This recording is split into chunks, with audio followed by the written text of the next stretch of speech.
Hi, my name is Abby, and this is my story.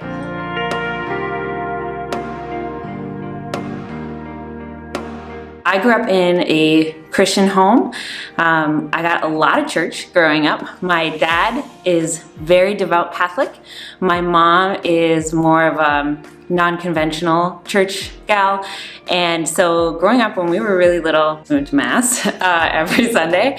And then when I was in about junior high, my mom decided that she wanted to go to the type of church that she was comfortable with. And so in junior high towards high school, we did 2 churches every Sunday. So we would go to Mass and then we would go to my mom's Covenant church. I never really connected with Catholicism that well, and I think it actually caused a little bit of a rift between me and my dad for a while because he just is a really devout Catholic and he really connected with the Catholic Church. I was actually the only kid in our family not to go through confirmation. I didn't know what I believed, and so I didn't feel comfortable saying I believe in anything in front of a whole congregation of people. And I think that was really challenging for my dad, but it also turned out to be a really great faith journey for me. What was really cool though is that I, growing up, had the opportunity to see different people and how worship is different for different people, and the fact that that's okay.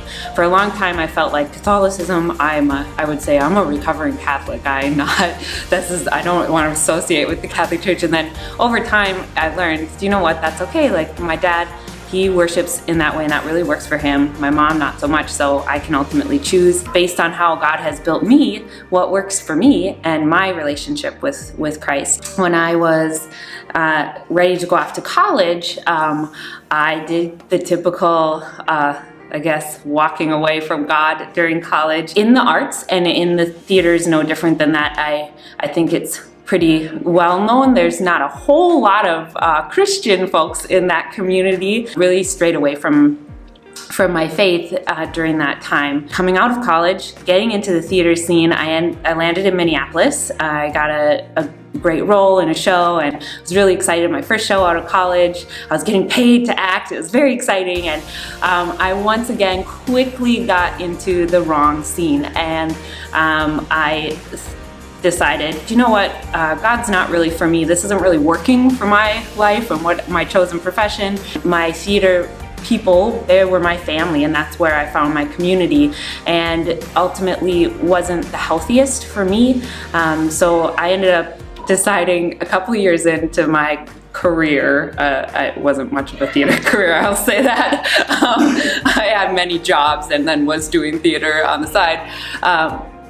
Me and my brother, who also lived in Minneapolis at the time, just said, you know what, let's quit our jobs and let's go out to the West Coast. That sounded like a great idea. Because surely in the West, I don't think there's as much God as there is in the Midwest. That was literally a trade where my brain was at. My parents were constantly saying, you know, we're praying for you, and we know that you'll come around to this sort of, and I was like, I don't want anything to do with you. I actually didn't talk to my parents or my Christian family members for about a year during that time. Decided I'm going on my own path, so I don't really need this. 2 weeks in, I got pretty lonely, and I decided that, do you know what, I'm gonna give church one more try. Right before I had left to go to Portland, my friend Debbie Stace, she said, why don't you come over for some popcorn and a movie, and we'll just reconnect. We hadn't connected in a few years. And I remember telling her, right, this was about a week before we left for Portland,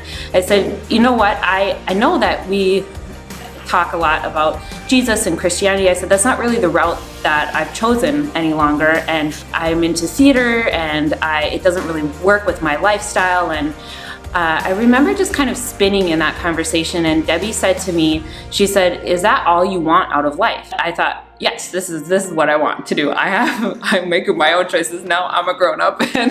and as I'm driving out to the West Coast with my dad, that that same question kept coming up over and over in my head. Is this really all that you want out of life? And so I was working at a coffee shop in Portland at the time, and I remember thinking, okay, I'll give this church thing one more shot, because Debbie's question kept coming up over and over again in my brain, and I was really lonely, and there was one church that had an evening service that I could attend with my work schedule there, and it happened to be a Vineyard Church.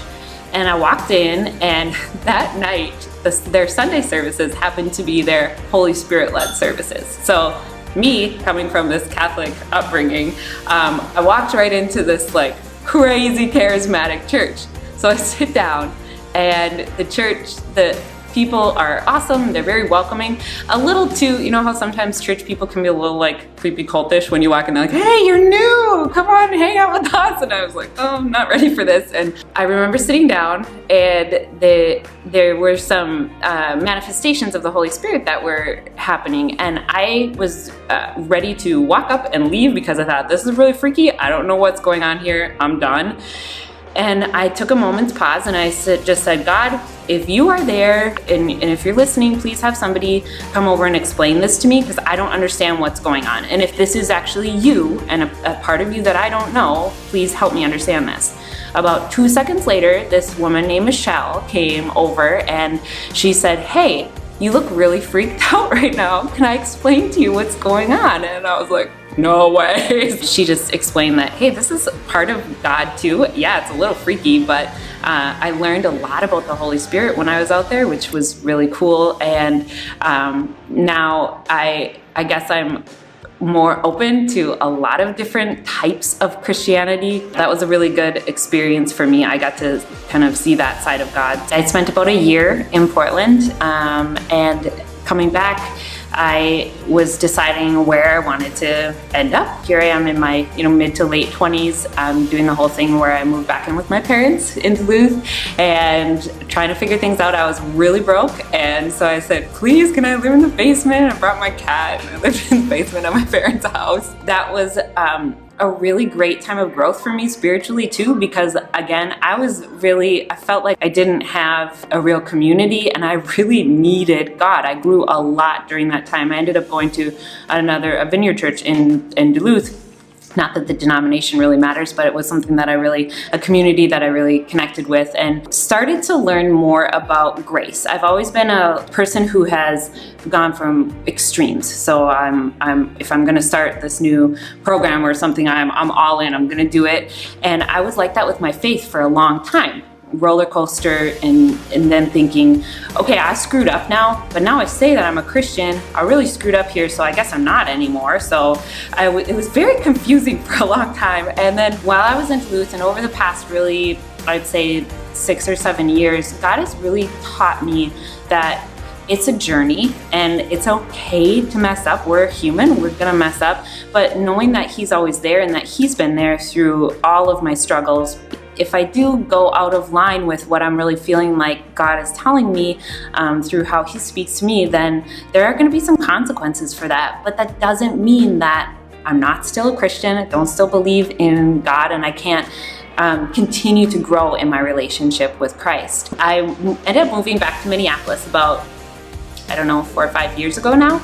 And I did a lot of evangelidating, I call, because I would say, well, I'm not really into all these Christian guys, but I really think I should date Christians, but well, maybe we'll try this thing that like I said, I call it evangelidating, where I go, and then maybe they'll be into the fact that I'm a Christian. They'll wanna come along with me on a faith journey. That did not work out at all. I had some major disasters.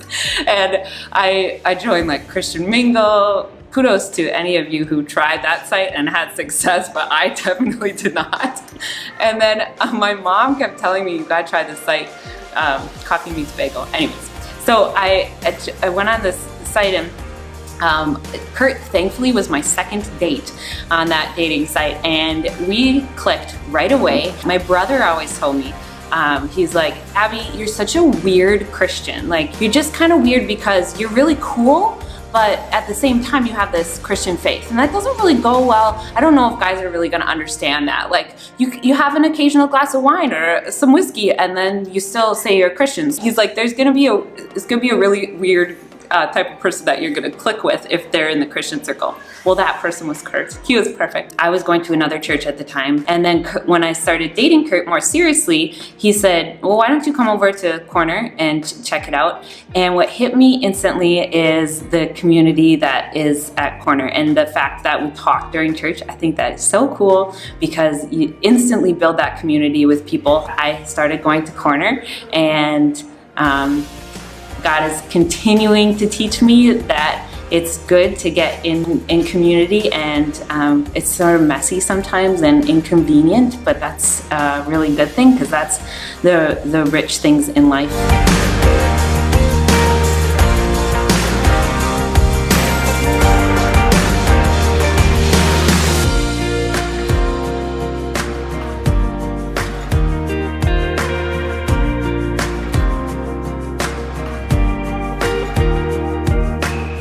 I want to share my story because I think that it helps us all to build community, especially since we are a multiple location church. I encourage everybody to share their stories so that we can get to know each other a little bit better.